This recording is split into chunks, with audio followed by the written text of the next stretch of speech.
Today we will learn about domestic policy in the United States and the public services that fall under this category. First, we will discuss housing. During the Great Depression, many Americans were unemployed and could no longer afford to pay the mortgages on their homes and farms.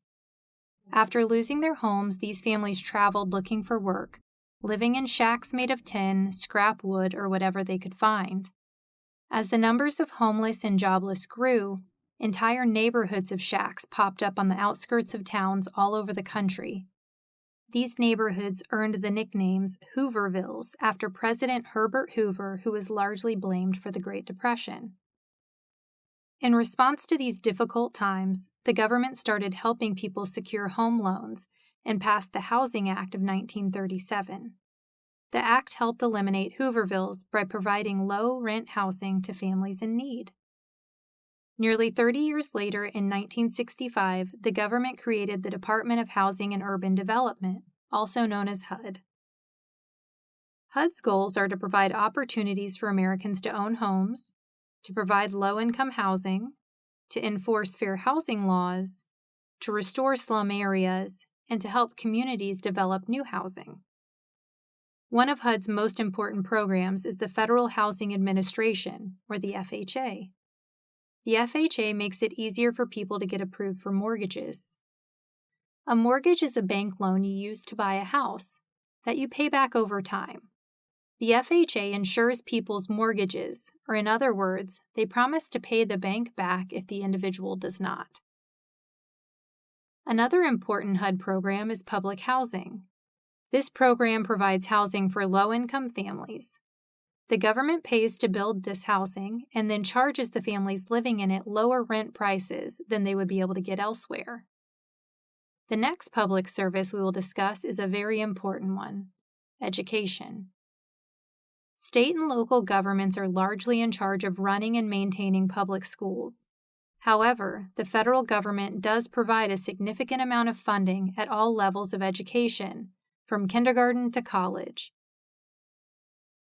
In 1917, the government began giving grants to states that taught agriculture and home economics.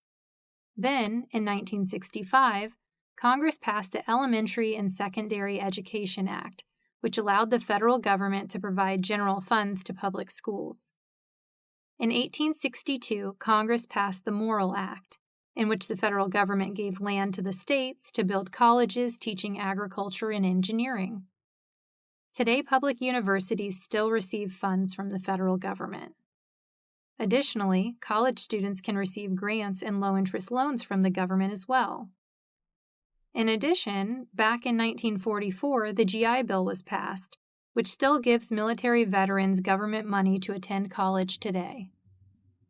Today, there is debate about how much funding should be given to schools and concern over American students falling behind those in other countries. In 2009, the Common Core Learning Standards were introduced in order to set a nationwide standard for reading, writing, and math. States who adopted these standards received federal funding to help implement them. Now that we've discussed how the government funds education, let's move on to transportation. Throughout American history, the government has supported various types of transportation. For example, in 1965, the federal government funded a nationwide highway system. 1 year later, in 1966, Congress established the Department of Transportation, or DOT, to handle a wide variety of transportation issues and concerns.